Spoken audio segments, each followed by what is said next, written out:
Swimming pool, spa, gym, cinema hall, world class amenities మన flats లో ఉంటాయి sir. Wow, just 1.6 crore నుంచే start అవుతుంది సార్. 1.6 crore.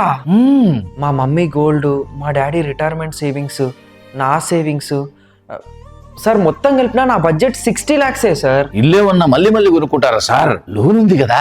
ఆల్సో ఈ సొసైటీలో 70 to 80% జనాలు లోన్ తీసుకుని ఫ్లాట్స్ కొనుక్కుంటారు. ఆ తర్వాత ఈఎంఐ ట్రాప్ లో ఇరుక్కుంటాం.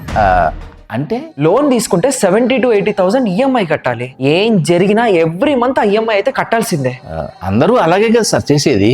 వాళ్ళ హెల్త్ ఎలా ఉన్నా, ఆఫీస్ లో వాళ్ళు ఎలా పర్ఫామ్ చేస్తున్నా, ఎంత మెంటల్ టార్చర్ ని ఫేస్ చేస్తున్నా, వీటన్నిటిని ఫేస్ చేయడానికి కారణం ఈఎంఐస్ కట్టాలి. జాబ్ తీసేస్తారు అన్న భయం, ఈఎంఐ కట్టలేరు. ఈఎంఐ ట్రాప్ లో ఇరుక్కుపోయినట్టే కదా. ఇది మీ ఫ్యామిలీ కోసం, మీ డ్రీమ్ లైఫ్ కదా సార్. అసలు ఈ స్విమ్మింగ్ పూల్ చూసి మాట్లాడాను సార్. ఒక బిల్డింగ్ లో ఎన్ని ఫ్లాట్స్ ఉంటాయి? 100. ఒక్కసారే నా ఫ్లాట్ ఓనర్ వచ్చి స్విమ్మింగ్ చేయడం మీరు చూసారా?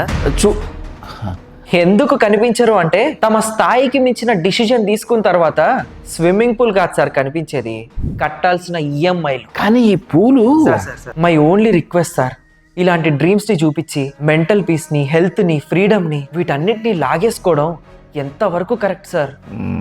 మీరు కూడా మీ ఫ్రీడమ్ ని లాక్కునే వాటి నుంచి దూరంగా ఉండండి. రైట్ డిసిజన్ తీసుకోండి, ఎలాంటి ట్రాప్ లో పడద్దు.